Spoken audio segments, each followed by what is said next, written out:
Here's more wrestling news for July 24th, 2022.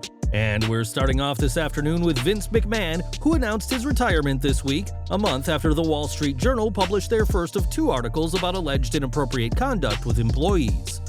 It was the Journal that first reported on McMahon, and it's fitting that they're here at the end of his run with WWE.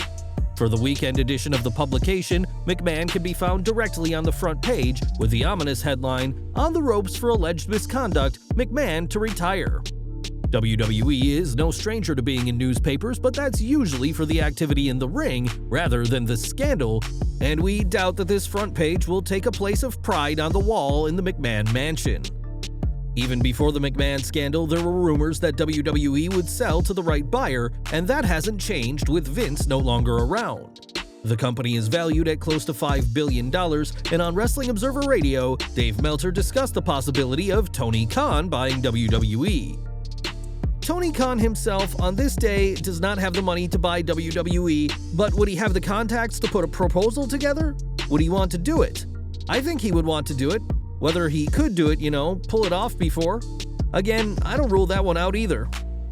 I mean, that would be the irony of all ironies, but put it this way, it's not like if Tony goes in there and goes, you know what, I want to own both top companies, and he gets the right contacts and the right partners and the right capital and everything like that, there is not going to be a thing in WWE where they'll go, oh, he started opposition, we're never going to sell to him.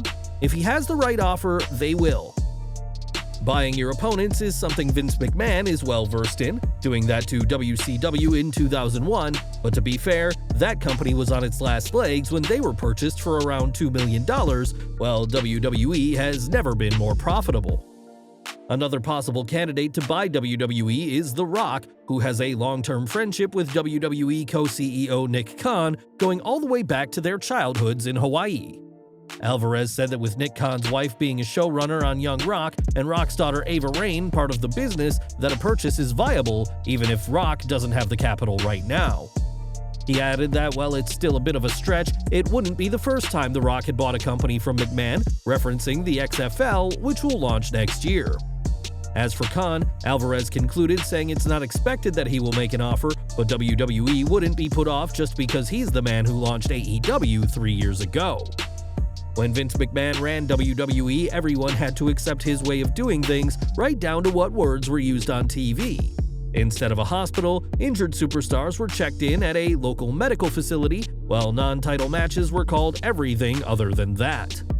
During Wrestling Observer Radio, Dave Meltzer said that he does not expect much of McMahon's quirky language usage to continue now that he's gone, saying there's nobody who's going to insist on that. With Vince's daughter Stephanie in charge, some of the big buzzwords WWE likes may stick around, but time will tell just how much gets to change. More from the Vince McMahon saga now, as it was during SmackDown that Brock Lesnar walked out of the show, reportedly off at the news. It turns out that it's not just the Beast incarnate who isn't pleased, as many top stars aren't celebrating right now. Fightful Select reports that some at the top of the card were dejected by the news of McMahon's retirement and had no idea it was coming. This decision will have been extra shocking considering the talent-wide meeting at Money in the Bank, which repeatedly reiterated that Vince wasn't going anywhere. The report reads, "One WWE talent said that it shouldn't have taken a scandal for a shakeup, and it made a lot of people wonder who is next to go, especially in Vince's inner circle." Right now, McMahon has only publicly made it clear that he's gone, but many have said that Kevin Dunn is expected to leave or be forced out. Dunn, WWE's executive producer, is considered by many to be nothing but a Vince yes man, and there's some in WWE who aren't banking on McMahon's retirement being permanent. One source said, "I'm not banking on anything being permanent. Triple H was phased out, Stephanie was phased out, Bruce left the company for a decade, Johnny has been in and out, and none of them has the power Vince does. I'm not convinced that he can actually stay away, especially if he feels the heat has died down." McMahon may be retired, but this scandal isn't over yet, with journalists from the Wall Street Journal contacting other former employees. There is concern within WWE, as many sources told Fightful that they have no idea what McMahon will do in his free time, as he's shown no interest in hobbies outside of pro wrestling. McMahon's retirement comes a month after the Wall Street Journal's first of two damning articles into his alleged activities, but only time will tell if the ex-chairman stays gone forever. Next week, Raw is returning to Madison Square Garden, where Edge is expected to return, but he will not be coming to New York alone. PW Insider has learned that Beth Phoenix will also be at the show, and although it's reported now that she'll be in a backstage capacity, who knows what the Glamazon could do next Monday night in MSG. At Hell in a Cell, Cody Rhodes defeated Seth Rollins in the show's main event in one of the gutsiest performances in years. Hours before the show, Rhodes suffered a torn pectoral muscle while training, and the sight of his bruised chest got audible gasps from countless members of the WWE Universe in the crowd. While speaking to comicbook.com, Rhodes discussed the injury and how the decision was made to keep it hidden until the show. No one saw it other than, I think Vince McMahon saw it. I was going to take my robe off for cameras, and the voice of God, whoever is head of production in that moment, I remember them saying, "Don't." Stu, the camera operator, told me they were going to save it for the show. Very few people had actually seen it and how bad it was. Through the day, it was getting worse because there was so much blood under my skin. I'm almost anemic, so if you chop me or squeeze me, you can see it instantly. Just the perfect person to have their body ripped in half for that moment. WWE has said that Cody will be out until late March with the injury, though many expect him to be back far sooner than that. Whenever he's back, expect Rhodes to be one of the most prominently featured superstars on TV, with a main event run and world title push expected for the American Nightmare. Rhodes recently made an appearance for WWE at San Diego Comic-Con as part of a panel showing off the new replica figures and titles that fans will soon be able to buy. At one point, some new titles were being showed off, and Cody decided to break a golden rule of WWE, telling everyone that they can be called belts. Typically, WWE has avoided using the term belts, which hold pants up, and use championship or titles to describe those prizes to give them a sense of prestige. When Sam Roberts said that Cody may be allowed to say belts, but others won't be so lucky, the American Nightmare didn't hold back and dared WWE to respond to his apparent rule breaking. They can fine me $1,000 every time I say belts, I'm fine with that. If they give me a title belt, sure, it's a championship, but it also physically goes around your waist. Those are great belts. The ban on calling titles was part of Vince McMahon's era of WWE, and for many showed just how controlling the ex-CEO was, but the American Nightmare is willing to pay the price if this rule continues. Throughout his 20 years in WWE, John Cena has feuded with some huge names, but very few superstars could ever match Cena on this level.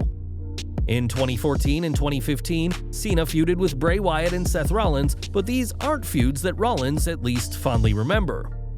Speaking to the Metro, Rollins said that neither he nor Wyatt were ever on Cena's level of stardom, and that caused resentment in both men. One thing Wyatt and I always had was a little bit of a chip on our shoulder as far as we were never the guy. We were never a Cena, we were never a Roman, and so we couldn't be static. We had to change, we had to evolve to be relevant constantly. There was always some sort of struggle, and there was a bond in that struggle that we always had, I think.